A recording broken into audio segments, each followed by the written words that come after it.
आणि पहिलीपासून हिंदीच्या निर्णयाचा संघ परिवारामधील शिक्षक परिषदेनं स्वागत केल्याचं पाहायला मिळत आहे। हिंदी ही आपली राष्ट्रीय भाषा आहे आणि त्याचा विद्यार्थ्यांना फायदाच होईल असं सुद्धा नागो गाणार यांनी म्हटलेलं आहे। इंग्रजी विषय पहिल्या वर्गापासून अनिवार्य केला तेव्हा विरोध का झाला नाही असा सवाल सुद्धा गाणार यांनी उपस्थित केलाय। राज ठाकरेंचा हिंदीला विरोध का ही बाब सरकारने समजून घ्यावी असं सुद्धा गाणार म्हणतात। तर सरकारने कोणताही निर्णय लादू नये, जनतेशी चर्चा करून निर्णय घ्यावा असंही त्यांचं म्हणणं आहे। महाराष्ट्र राज्य शिक्षक परिषदेचे प्रदेश कार्याध्यक्ष नागो गाणार यांनी ही भूमिका मांडलेली आहे। सोबत आहेत महाराष्ट्र राज्य शिक्षक परिषदेचे कार्याध्यक्ष आणि माजी शिक्षक आमदार नागो गाणार साहेब।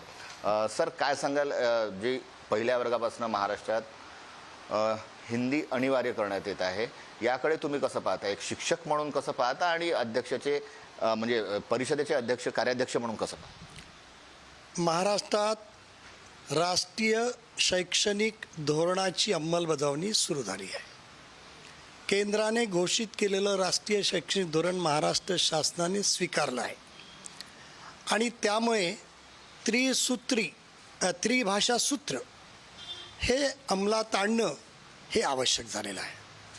पहिल्या वर्गापासून हिंदी अनिवार्य केल्यामुळे काही लोकांचा विरोध आहे, काही लोकांना भीती वाटते आहे।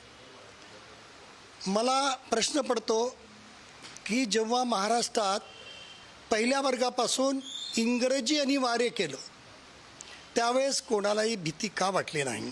तुम्ही इंग्रजीचं म्हणताय, पण इंग्रजी ही आंग्ल भाषा जरी असली तरी उच्च शिक्षण जे होतं ते इंग्रजीतून होतं, त्यामुळे ते इंग्रजी अनिवार्य केली तेव्हा कदाचित विरोध झाला नसेल। नाही, इंग्रजी पहिल्या वर्गापासून अनिवार्य केली ना। यापूर्वी जेवढे लोक आपण शिकलो ते तर वर्ग 5 पासून पुढे इंग्रजी शिकतच होते, काहीच अडचण नव्हती। यावर आता मोठ्या प्रमाणात राज्यात राजकारण देखील सुरू झालेलं आहे। मनसेने याला विरोध केलेला आहे। आम्ही हिंदू आहोत मात्र हिंदी नाहीत असं ते म्हणतात। आता या प्रश्नाला तर त्यांच्याशी चर्चा करूनच निकाली काढलं पाहिजे, पण हिंदी अनिवार्य करण्याचा जो मूळ विषय आहे तो राष्ट्रीय शैक्षणिक धोरणाची अंमलबजावणी करण्याच्या हेतूने आहे।